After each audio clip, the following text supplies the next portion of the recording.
Good afternoon and welcome to Wholesome Roots. Today I'm going to show you how to make some Father's Day frittata.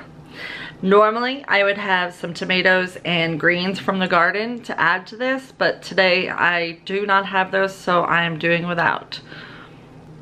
So first you're going to start out, for us we're doing some chanterelle mushrooms and Vidalia onions. We're going to go ahead and chop up the chanterelle, rinse them gently to remove any debris from the forest where we gathered them yesterday, and then we're going to chop them up into slices. Then we are going to chop up our onion. We are then going to heat our skillet up, our cast iron skillet, to a nice good temperature on medium heat. We're going to add a little bit of olive oil. Then we add the chanterelles and the onions to the skillet. Add a little bit of salt to help those caramelize and release their juices. Stir it well.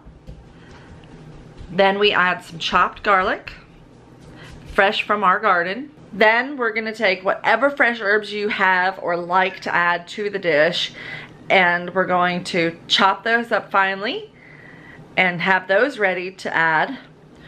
We're going to crack about a dozen or more eggs, depending on the size of your family. It depends.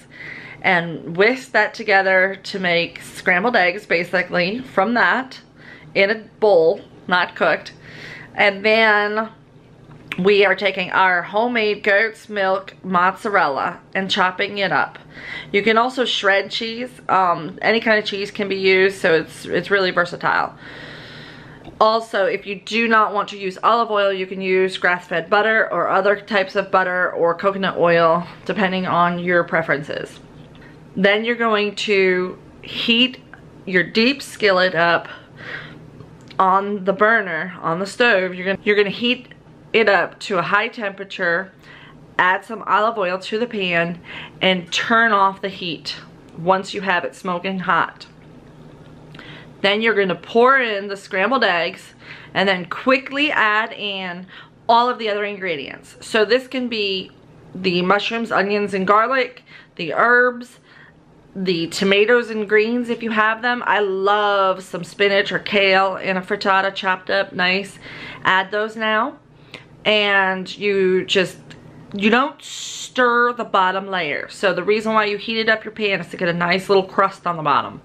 So you heat your pan up hot so that the egg will crust on the bottom, and then add the ingredients to get a nice mixed layer of ingredients. So just gently make sure everything is gone under the egg mixture and redistribute it a little bit throughout the pan so that it's evenly distributed. Add that cheese in last and pop it in the oven at 400 degrees for 15 minutes. And when you pull it out, you're going to be amazed at the beauty and the delicious meal that you now have to serve to your special dad on Father's Day. I hope you enjoy this recipe.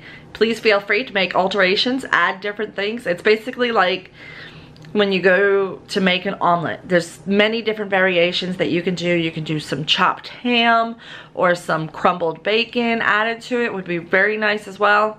So just use your imagination and use different ingredients every time you make it. Whatever's in the garden is always a good thing to add to one of these frittatas. So it's a good way to use up those excess eggs from the chickens and all of the bounty from your garden. Thank you guys for watching. Please like, share, comment down below, subscribe if you haven't already, and we'll see you next time on Wholesome Roots. Do the jiggle test. Jiggle, jiggle. If it's not jiggly in the center and it's nice and brown around the edges, it's done.